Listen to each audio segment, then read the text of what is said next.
बिस्मिल्लाहिर्रहमानिर्रहीम। अस्सलाम वालेकुम नाज़रीन, मैं इरफान हाशमी आपको अपने इस शो में लंदन से खुशामदीद कहता हूँ। व्यूअर्स, चोर बाज़ारी ये नहीं कि आपने चोरी छुपे मुल्की असासे जो हैं कोड़ियों के भाव बेच डाले। चोर बाज़ारी बल्कि डाका जनी तो ये है कि आपने मुल्की असासे कोड़ियों के भाव बेच कर टकों के भाव खुद खरीद लिया। साफ छुपते भी नहीं और सामने आते भी नहीं। कौम को आज तक पता नहीं चल सका कि उसके साथ जो है वो क्या गेम हो गई है। परवेज़ मुशर्रफ के साहबजादे बिलाल मुशर्रफ, जरदारी के साहबजादे बिलावल भुट्टो और हमशीरा इस खेल में चोटी के खिलाड़ी थे। उनकी मावनत के लिए शौकत तरीन, हफीज़ शेख और कुछ बैंकर्स हज़रात जो हैं हमेशा मौजूद रहते। लेकिन शर्त यह थी कि के इलेक्ट्रिक की निजकारी ऐसे हो कि वो पकी पकाई खीर की तरह गधों के इस टोले की गोद में जा गिरे जो एक अरसे से अपनी राल टिपकाए KESC यानी के इलेक्ट्रिक पर नजरें जमाए बैठे थे। के इलेक्ट्रिक को कोड़ियों के भाव कैसे बेचा गया, ये तहलका खेज कहानी शुरू करने से पहले मैं चाहूँगा कि आप चैनल को ज़रूर सब्सक्राइब करें, क्योंकि अजब करप्शन की ये गज़ब कहानी दूर तक चलेगी, जिसमें कौमी मुजरमों का सारा कच्चा चिट्ठा जो है वो बयान किया जाएगा। और आप अगर इस करप्शन कहानी की इब्तदाई किस्तें में देखना चाहते हैं तो डिस्क्रिप्शन में जो है वो लिंक मौजूद है, और आइंदा जो अक्सात भी होंगी वो भी आप तक पहुंच जाएंगी अगर आप चैनल को सब्सक्राइब कर लें। के इलेक्ट्रिक की सीना जोरी और बदमाशी जो है वो कराची में जारी है। कराची के शहरी जो हैं वो आहो बका कर रहे हैं। बदतरीन लोड शेडिंग पर जो है पूरा कराची जो है वो चीख रहा है, वफाक चीख रहा है। वुज़रा धाड़े मार मार कर जुल्म सितम जो है बयान कर रहे हैं। लेकिन अगर कोई टस से मस नहीं हो रहा तो वो सिंध हुकूमत है। के इलेक्ट्रिक के सलूक, बेहिसी और ढिठाई पर अगर कोई चुप तान कर बैठा है तो वो है पाकिस्तान पीपल्स पार्टी की क़यादत। मैं तमाम अपने व्यूअर्स से ये रिक्वेस्ट करूंगा कि एक लम्हे के लिए सोचें कि ऐसा क्यों है कि पीपल्स पार्टी की क़यादत जो है वो गुमसुम क्यों बैठी है, क्योंकि सारी करप्शन कहानी के ताने बाने पाकिस्तान पीपल्स पार्टी से जाकर मिलते हैं। पीपल्स पार्टी और MQM का ऐसा खौफनाक गठजोड़ बना कि उन्होंने अपने रास्ते में आने वाले हर चीज़, हर शख्स को जो है वो सफ़े हस्ती से मिटा दिया। के इलेक्ट्रिक के MD शाहिद हामिद का कत्ल भी इस सिलसिले की कड़ी था। KESC में MQM का असर रसूख जो है सन 2011 में उस वक्त अरूज पर पहुंच गया जब बिजली कंपनी से निकाले गए 4,500 मुलाजमीन की वर्कर्स मूवमेंट के दौरान मुत्तहिदा की यूनाइटेड वर्कर्स फ्रंट अपने ही सितम रसीदा वर्कर्स के खिलाफ खड़ी हो गई। यहाँ भी मुत्तहिदा ने अपनों को डंग मारने की रवायत को बरकरार रखा और इस बेवफाई के एवज KESC इंतजामिया ने MQM रहनुमाओं के करीबी रिश्तेदारों को अहम पोस्टों पर रखा। पार्टी से वाबस्ता लोगों को मुतादिद ठेके दिए गए, हज़ारों कारकुनों को भर्ती किया गया। दिलचस्प अमर यह है कि MQM की यूनाइटेड वर्कर्स फ्रंट के सिवा labour union, CBA, peoples party की peoples workers union, Noon league की पावर लीग, जमात इस्लामी का अखबार ग्रुप, ANP का पख्तून लेबर फ्रंट, सिंधी कौम परस्तों की परवत समेत तमाम लेबर यूनियन वर्कर्स मूवमेंट में भरपूर हिस्सा ले रही थी। MQM की गुंडागर्दी जो है और दादागिरी 1993 में अरूज पर थी। हर तरफ तबाही जो है वो मचाई जा रही थी। कत्ल गारत और धौंस का ये सिलसिला 1996 में MD शाहिद हामिद के आने तक जो है वो जारी रहा। MQM की कारस्तानियों के यानी शाहिद बताते हैं कि MQM 1986 में पहली बार KSC में एंटर हुई। उसकी हिमायत याफ्ता यूनाइटेड वर्कर्स फ्रंट में रेफरेंडम में हिस्सा लिया, लेकिन बुरी तरह हार गई। फिर 1991 के रेफरेंडम में भी यूनाइटेड वर्कर फ्रंट को शिकस्त खानी पड़ी। लेबर यूनियन CBA ने भारी अक्सर से कामयाबी हासिल की थी। ताहम 1993 के रेफरेंडम में यूनाइटेड वर्कर फ्रंट ने पीपल्स वर्कर्स यूनियन के साथ मिलकर लेबर यूनियन CBA को हरा दिया। यूँ पहली बार MQM की लेबर यूनियन में KESC में जो है वो कामयाबी हासिल की थी, क्योंकि उसके साथ ताकतवर पाकिस्तान पीपल्स पार्टी खड़ी थी। ये बेनज़ीर भुट्टो का दूसरा दौर था जो 1996 तक चलता रहा। इन 3 बरसों के दौरान MQM ने KESC में अपने 1000 वर्कर्स जो हैं भर्ती कराए। उनमें से एक बड़ी तादाद अंगूठा छाप लोगों की थी। MQM ने अपने लोगों को मुतअद्दिद बार कॉन्ट्रैक्ट दिलाए, जिसमें बड़े पैमाने पर करप्शन, अकरबा परवरी और धौंस और धांधली से काम लिया गया। तारीख गवाह है कि MQM ने KESC में गुंडागर्दी को अरूज दिया। किसी अफसर की जुर्रत नहीं थी कि वो MQM की यूनियन ओहदेदारों की मर्जी के खिलाफ कोई कदम उठा ले या बात भी कर ले। इसी दौर में कुंडा सिस्टम को मजीद जो है वो अरूज मिला। इससे पहले कुंडा सिस्टम जो है 1986 में मुतारिफ कराया गया था, जब KESC को वापडा के हवाले किया गया। इसी दौर में बोगस बिलिंग का चक्कर भी शुरू हुआ। ख़ास तौर पर KESC के MD तंजीम हुसैन नकवी का दौर جو ہے وہ KESC کا سیاہ باب تھا۔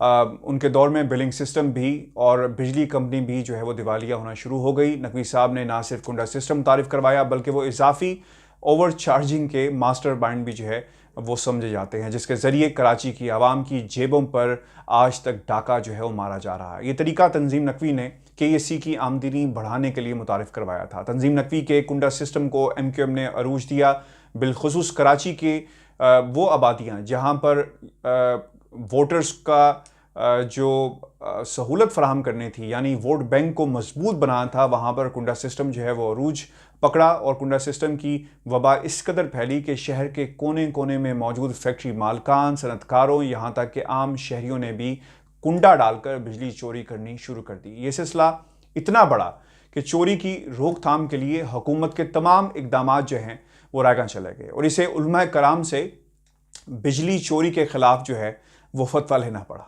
اپنے فتوے میں علماء کرام نے لوگوں کو آگاہ کیا کہ کنڈا سسٹم کے ذریعے بجلی حاصل کرنا حرام اور ناجائز کام ہے اور اس بجلی کے ذریعے ہونے والی کمائی بھی حرام اور ناجائز تصور کی جائے گی، مزید یہ کہ اس عمل سے دیگر لوگوں کے حق کی جو ہے وہ حق تلفی ہوتی ہے، بجلی کا لوڈ بڑھتا ہے اور ان شہریوں کو بھی لوڈ شیڈنگ کے عذاب اور مہنگی بجلی کی تکلیف سے گزرنا پڑتا ہے، جو باقاعدہ بل ادا کرتے ہیں۔ KEC میں MQM کی بدماشی کا خاتمہ اس وقت ہوا جب شاہد حامد نے بطور MD KESC کا چارج سنبھالا۔ ادارے سے وابستہ ایک پرانے کارکن سے جب ہماری بات ہوئی تو انہوں نے کہا کہ سن 86 سے لے کر اب تک جتنے بھی MD آئے ہیں ان میں شاہد حامد جو تھے وہ ایک ایسے MD تھے جنہوں نے KEC کے تباہ حال سسٹم کو بہتر بنانے کی بھرپور کوشش کی، اور وہ یہ بھی کہتے ہیں کہ شاہد حامد نے بطور MD چارج سنبھالنے کے بعد پہلا کام KESC میں سیاسی مداخلت کے خاتمے کا کیا۔ اس وقت MQM نے ادارے میں اپنی ریاست جو ہے وہ قائم کر رکھی تھی اور یہ ریاست جو تھی دہشت اور زور اور دبدبے کی تھی۔ ادارے کے اندر MQM کی اپنی بادشاہی، اپنا نظام تھا جس کے ذریعے لوگوں کو نوکری پر رکھنے، فارغ کرنے، کنڈے کی اجازت، بجلی چوری کے پرمٹ، افسروں کے تبادلے اور ورکرز کو ڈرانے دھمکانے کا کام جو ہے وہ MQM سے لیا جاتا تھا۔ شاہد حامد نے چارج سنبھالتے ہی ان تمام خرابیوں کو دور کرنے کا عزم کیا اور اقدامات شروع کر دیے۔ سب سے پہلے انہوں نے MQM پر ہاتھ ڈالا، MQM کے بدماشوں کو نکال باہر کیا، پھر کھڈے لائن لگا دیا۔ ان میں بڑی تعداد ان ملازمین کی تھی جو MQM کے حمایت یافتہ کارکن تھے، لہٰذا بغیر کام کے تنخواہیں وصول کر رہے تھے۔ ان کا کام ادارے میں صرف دہشت پھیلانا تھا۔ یونائٹڈ ورکرز فرنٹ نے MQM کے کئی لوگوں کو کانٹریکٹ دلا رکھے تھے جس میں بڑے پیمانے پر کرپشن ہو رہی تھی۔ شاہد حامد نے ان کانٹریکٹس کو جو ہے اور ان کرپشن کی تحقیقات کا بھی جو ہے وہ حکم دیا۔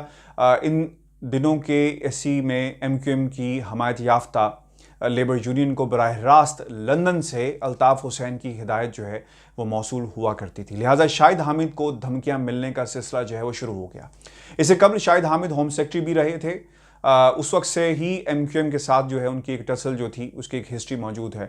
KEC میں آنے کے بعد اس میں اضافہ ہوا، لیکن وہ ایک نڈر شخص تھے، انہوں نے اپنے کام کو جاری رکھا۔ شاہد حامد KEC کے تمام سسٹم کو اپ گریڈ کر کے ایک بہتر پوزیشن میں لانا چاہتے تھے، لہٰذا انہیں لیبر یونین CBA کی مکمل سپورٹ حاصل ہو گئی، تاہم شاہد حامد جیسے مخلص MD کو اپنا خواب جو ہے پورا کرنے کی مہلت نہ ملی اور انہیں قتل کر دیا گیا۔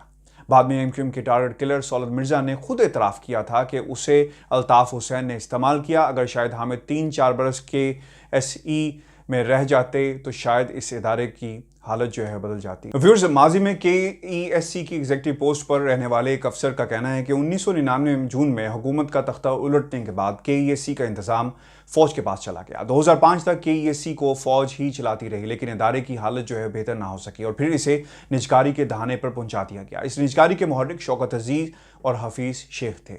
ویورز، نجکاری جو ہے وہ چور دروازے سے کی گئی، حالانکہ اس نجکاری کا پروسیجر جو ہے اس وقت شروع ہو گیا جب کامیاب بولی دینے والی جو کمپنی تھی کنوز الوطن اپنی بولی سے بیک کر گئی، اپنی بولی سے اور اپنی زبان سے جو ہے وہ پھر گئی۔ نجکاری ایکٹ کے مطابق اگر کوئی بولی واپس لے لی جائے تو سارا عمل جو ہے وہ دوبارہ سے شروع کیا جاتا ہے، یعنی دوبارہ بولی مانگی جاتی ہے، لیکن اس کے برعکس بولی میں دوسرے نمبر پر آنے والی الجمیہ کو ایک طے شدہ پلان کے تحت KESC بیچ دی گئی۔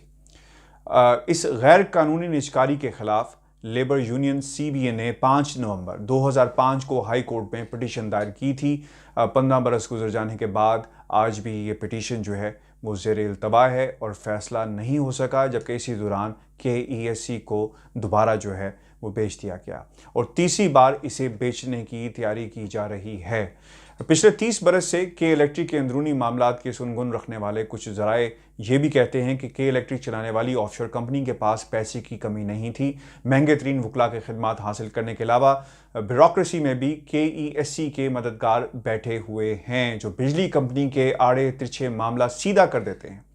एक पूरा नेटवर्क है जो कराची से इस्लामाबाद तक जो है वो फैला हुआ है। व्यूअर्स, हमारे ज़राए के मुताबिक जिनसे हमारी बात हुई है वो ये कहते हैं कि इस पूरे नेटवर्क का अंदाज़ा इस बात से लगाया जा सकता है और ये काम कैसे करता है कि KESC के एक मामूली मुलाजिम जो आज डायरेक्टर के ओहदे पर हैं, इस नेटवर्क की बदौलत ना सिर्फ अफसर बन गया बल्कि करोड़ों रुपए का असासों का मालिक भी है। कराची में जायदादों के अलावा इस्लामाबाद में होटल का मालिक भी है और KESC के टैरिफ का तयन वजारत ख़जाना और नेपरा दोनों करते हैं।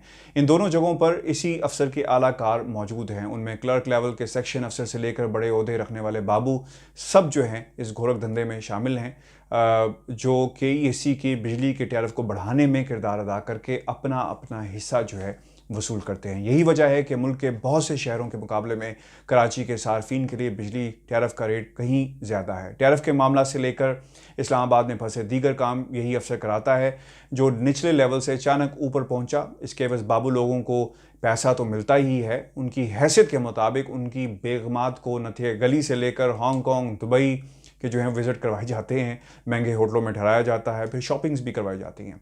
अब के इलेक्ट्रिक को एक चीनी कंपनी शंघाई इलेक्ट्रिक खरीदना चाहती है। मुख्तलिफ रुकावटों के सबब पिछले 4 बरस से ये सौदा जो है ज़ेर इल्तवा है। ताहम इस मामले से आगाह ज़राए का कहना है कि ताहाल ये कोशिश जारी है और ये कि शंघाई इलेक्ट्रिक ने के इलेक्ट्रिक खरीदने का इरादा जो है तर्क नहीं किया। के इलेक्ट्रिक को चीनी कंपनी के हाथों भेजने की कोशिश के दौरान अबराज के मालिक आरिफ नकवी को क्या पापड़ बेलने पड़े, इसकी रुदात भी बहुत ही दिलचस्प है। अबराज ग्रुप कौन है, इसके पस पुश्त सिंध का कौन सा ताकतवर तरीन ख़ानदान मौजूद है, एक क्लर्क से अबराज ग्रुप का मालिक बनने वाला आरिफ नकवी को यहाँ तक किसने पहुँचाया और ये ग्रुप कैसे देखते ही देखते आसमान से ज़मीन पर गिर पड़ा, ये कहानी आपको बताएंगे अगली किस्त में। हमारे साथ रहिएगा। कुछ घंटों तक आपको इस होशरुबा करप्शन कहानी की अगली किस्त मिलेगी मेरे चैनल पर। और लंदन, पाकिस्तान, यूरोप भर से जो लोग हमारे साथ जुड़े हुए हैं उनसे गुजारिश है कि इस करप्शन कहानी को मुकम्मल देखिएगा। आपको अंदाज़ा हो सकेगा कि हुब्बुल वतनी के नारा लगाने वाले ये सियासतदान, ये हुक्मरान अंदर से किस कदर लालची और धोखेबाज हैं। लंदन से मुझे इजाज़त दीजिए। अल्लाह हाफ़िज़।